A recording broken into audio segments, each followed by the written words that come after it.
गुवाहाटी फारसे थांनो ओंखारदों देरहासार आं आरो मिथु सासेया गामसा गानदों दे होलांनिसो एसे दिनै बबेसिम थांनाय जायो ट्रेन गाखोनो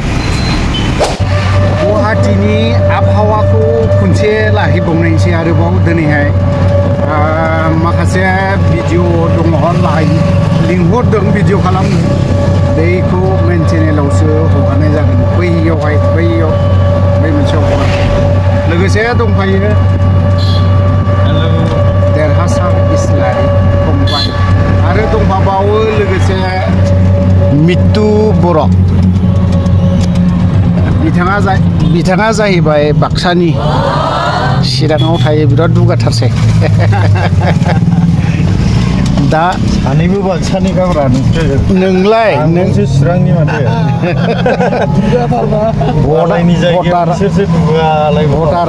भटारा जे चिराङावनो जे MLA आनो होन लकसभायानो होन काउन्सिलनियानो होन नङा होजोबो बावहायनो खिन्थु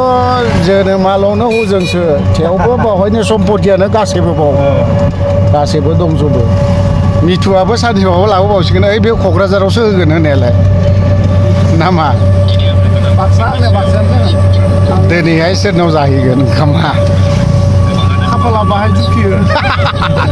जेराव जुफियो दामा दिनैथ' माबायाव बालाजियाव हाबहैलालै दिनै सिलिगुरिसो थांगोन ना थांग्रोनि लोगोफोर दिनै ट्रेनावहाय एसे मजादार जालांगोन एडिट खालामनायाव मुखुबथार नै मोदान फबलायो माथो नै एसे ओंखारफिननोसै टाइम जाथ'वाखै दाहाय टाइम जाब्लासो ओंखारनोसै गाखोनोसै साहा लोंनि माबा माबि जाहैबावनि For the kind attention of the passengers, train number 0503 up. मा खालामदोंब्रा बिलाय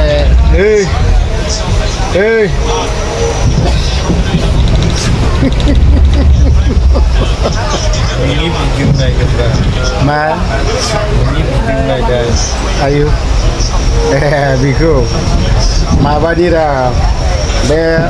गसाइगावनि साउथ गङियानि चेयारमेनाखौ मानि थाखाय एरख'खो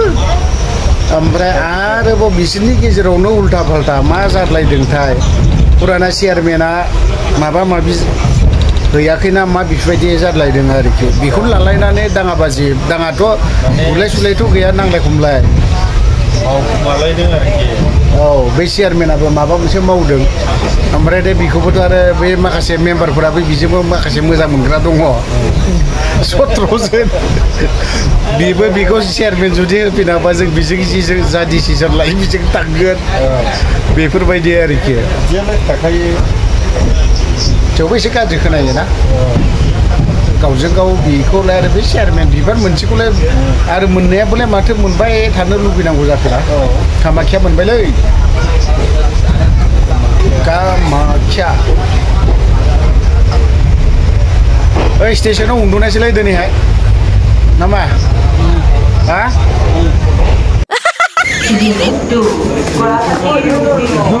नै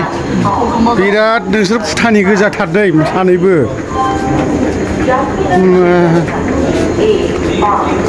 लादों